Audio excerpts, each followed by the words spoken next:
नमस्कार दोस्तों, this is Prateek Modi from Raj Malhotra's IAS. आज हम बात करने वाले हैं डोनाल्ड ट्रंप के बारे में।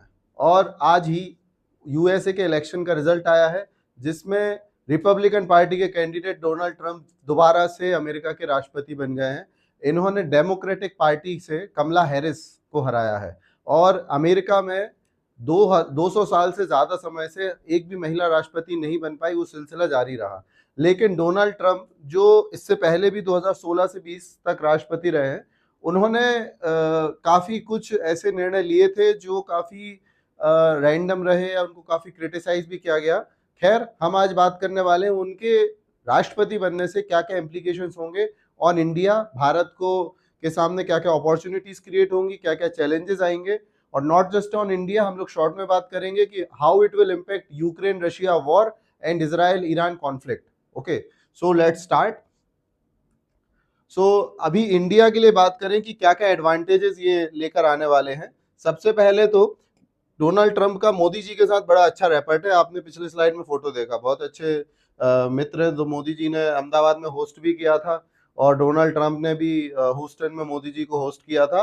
तो मे बी इससे हमारे जो डिफेंस और टेक्नोलॉजिकल कॉपरेशन है, मिलिट्री एक्सरसाइजेस ज्यादा देखने को हमें मिल सकती हैं डोनाल्ड ट्रंप के जीतने की वजह से। मैन्युफैक्चरिंग शिफ्ट की बात करें तो डोनाल्ड ट्रंप को आप लोगों ने देखा होगा कि वो अमेरिका को बहुत ज्यादा प्रायोरिटी देते हैं। और उनका जो स्लोगन ही था, मेक अमेरिका ग्रेट अगेन, जिसमें यूएसए को सेंटर में रखा जाता है। वो ग्लोबलाइजेशन के बहुत बड़े समर्थक या सपोर्टर नहीं है। और इस वजह से क्या होगा कि कंपनियां जो मैन्युफैक्चरिंग बेस चाइना था वहां से शिफ्ट करेंगी। हालांकि चाइना से मैन्युफैक्चरिंग शिफ्ट होगी तो इसका फायदा इंडिया उठा सकता है।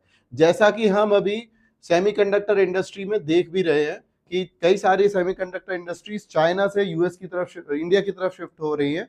और ये जो तरीका है, ये जो प्रोसेस है, आगे बढ़ेगा। इससे इंडिया के मैन्युफैक्चरिंग सेक्टर को फायदा मिलने की उम्मीद है। साथ ही साथ स्ट्रेटेजिक अलाइनमेंट की इस फील्ड में हम बात करें तो इंडिया और यूएसए के जो स्ट्रेटेजिक अलाइनमेंट्स थे, जैसे क्वाड की समिट हो या एक्सरसाइजेज हो, उनकी हमें ज्यादा संख्या में उन्हें को देखने को मिलेगा।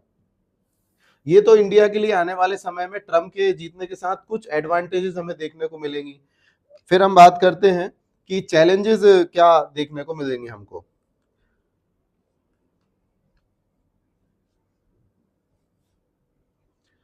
सबसे पहले तो ट्रेड हर्डल्स। जैसा कि हमने बात किया, डोनाल्ड ट्रंप का इलेक्शन में मेन कैंपेन था कि अमेरिका फर्स्ट होना चाहिए। और उनका मानना है कि ग्लोबलाइजेशन की वजह से यूएसए को ट्रेड में काफी ज्यादा नुकसान देखने को मिलता है। वो इंडिया और चाइना जैसी कंट्रीज के ऊपर ट्रेड बैरियर या टैरिफ बैरियर लगाने की बात करते हैं। तो इंडिया को ट्रेड में समस्या आने की उम्मीद है। टैरिफ हाइक देखने को मिल सकता है, ये पहले भी भारत के साथ ऐसा कर चुके हैं। और अगेन उम्मीद है कि ये ऐसे कोई कदम उठाएंगे जिससे भारत और अमेरिका का जो ट्रेड सरप्लस है इंडिया का अमेरिका के साथ ट्रेड में, वो कम हो जाएगा समय के साथ। ये हमारी आईटी और फार्मा इंडस्ट्रीज को काफी ज्यादा इम्पैक्ट कर सकता है। वीजा रेस्ट्रिक्शंस, अमेरिका के लिए H1B वीजा दिया जाता है। इससे बहुत सारे स्किल्ड इंडियंस यूएसए जाते हैं and they are living there Indian dreams. Okay, अब डोनाल्ड ट्रंप के आने के बाद he will be anti immigrants, मतलब वो इमिग्रेशन को बहुत ज्यादा सपोर्ट नहीं करते हैं, है ना। और इस वजह से क्या होगा कि इंडियंस जितनी इजीली अमेरिका में जाते थे और सेटल हो रहे थे, उस पर हो सकता है कुछ रोक लग जाए। H1B वीजा से काफी समस्या आने वाली है, जो इंडियंस वहां पर जाकर अपना अमेरिकन ड्रीम जीने का सपना देख रहे थे। साथ में इकोनॉमिक अनसर्टेनिटी होगी। ट्रम्प की प्रोटेक्शनिस्ट पॉलिसीज की वजह से दुनिया भर के जो ट्रेड मतलब पार्टनर्स हैं यूएसए के, उनके साथ अनसर्टेनिटीज है। लास्ट टर्म में ट्रंप ने कनाडा एंड मैक्सिको के साथ नाफ्टा अग्रीमेंट को रीनेगोशिएट करा था और ऐसी उम्मीद है कि इस बार फिर वो ऐसा कुछ कदम उठाएंगे। हालांकि अब ग्लोबल कॉन्फ्लिक्ट जो है उनकी बात करें कि उनका क्या होगा, तो डोनाल्ड ट्रंप का री इलेक्शन जो है, इससे ग्लोबल कॉन्फ्लिक्ट को भी इंपैक्ट होगा। चाहे इजराइल ईरान कॉन्फ्लिक्ट हो, चाहे यूक्रेन रशिया कॉन्फ्लिक्ट हो। सबसे पहले तो मिडिल ईस्ट में क्या होगा उसको बात करते हैं। तो डोनाल्ड ट्रंप एक प्रो इजरायली प्रेसिडेंट रहेंगे। He has always been a big supporter of Israel state. और इस वजह से वो इजराइल को फ्री हैंड दे सकते हैं। इससे इजराइल को अगर उनका बहुत ज्यादा सपोर्ट मिलेगा तो इजराइल हो सकता है ज्यादा आक्रामक हो, मिडिल ईस्ट में टेंशंस बढ़े, जो कि इंडिया के लिए अच्छा नहीं होगा। डोनाल्ड ट्रंप से पहले हालांकि बाइडेन की प्रेसिडेंसी में भी बाइडेन इजराइल को कुछ खास कंट्रोल नहीं कर पाए, इसलिए उन्हें एक वीक प्रेसिडेंट कंसिडर किया जा रहा था। नेतान्याहू जो है वो अपने हिसाब से ही अभी तक काम कर रहे थे और उनकी फॉरेन पॉलिसी अब और ज्यादा सॉलिड हो सकती है ट्रंप के जीतने के बाद। साथ में ईरान जो है वो और ज्यादा आइसोलेट हो सकता है।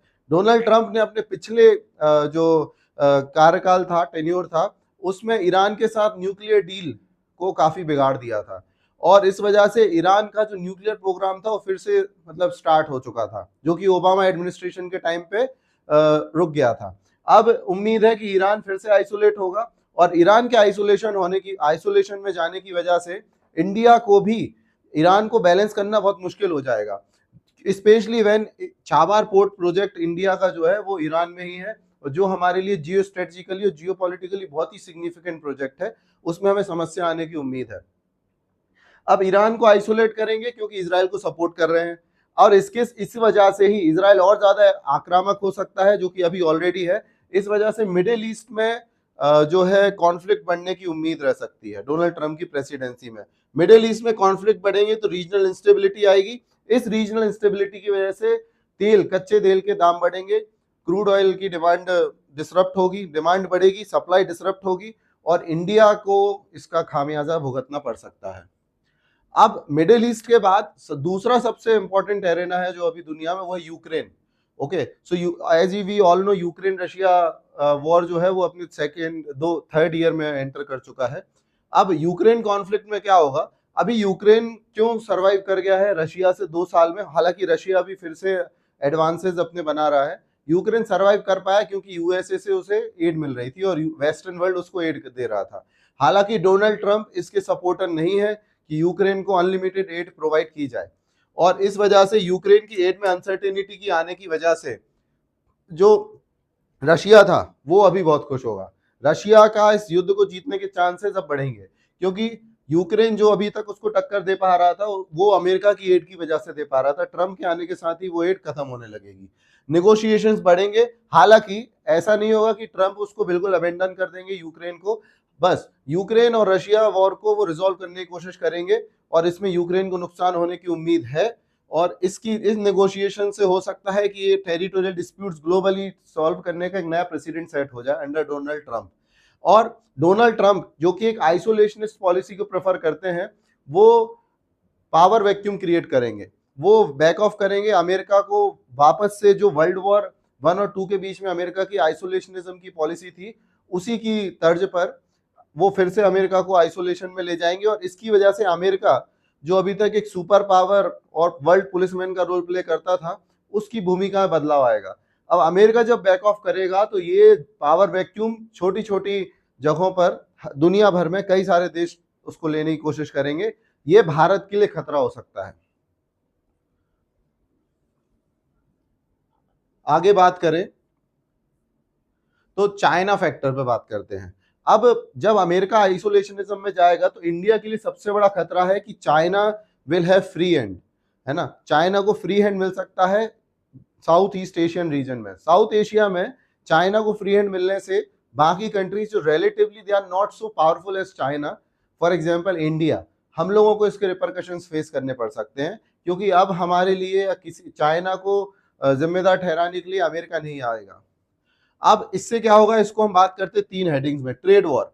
अब चाइना और यूएसए के ट्रेड वॉर में इंडिया के लिए नए मतलब पोटेंशियल जनरेट होंगे या नए एरेना जनरेट होंगे। इंडियन इकोनॉमी को इससे फायदा हो सकता है अगर हमने अपने सिस्टम को इंप्रूव कर लिया, हमने अपने यहाँ पर इन्वेस्टमेंट को बुलाने में रोल प्ले कर लिया। ओके, तो इंडिया को बैलेंसिंग एक्ट करना पड़ेगा। फिर यूएसए के आइसोलेशनिज्म की वजह से चाइना का इन्फ्लुएंस ग्रो करेगा, इसमें कोई डाउट नहीं है। हालांकि अभी अभी India China border dispute resolve होने की कगार पे आ गया है, शुरू हो गया है प्रोसेस, लेकिन अभी वो खत्म नहीं हुआ है। The process is just began after the BRICS summit. So it will be very interesting to see कि आने वाले टाइम में वो किस तरीके से आगे बढ़ता है। ग्लोबल साउथ में चाइना का एंगेजमेंट बढ़ेगा। इंडिया जो कि ग्लोबल साउथ का एक जाना माना लीडर कहलाता है, लेकिन हमारे पास उतने ज्यादा रिसोर्सेज नहीं है कि हम ग्लोबल साउथ को पूरे तरीके से हेल्प कर पाए। वहीं दूसरी तरफ जब अमेरिका विड्रॉ करेगा तो अमेरिका को रिप्लेस करने के लिए चाइना इसमें रोल प्ले करेगा। तो जो हमने आज बात करी ये था कि डोनाल्ड ट्रंप के जीतने से क्या क्या प्रभाव हो सकते हैं। अगले लेक्चर में हम आगे बात करेंगे कि इंडिया के लिए डिटेल में इस पे बात करेंगे। आई होप आप लोगों को ये बात समझ में आई। Thank you very much, keep learning, thank you.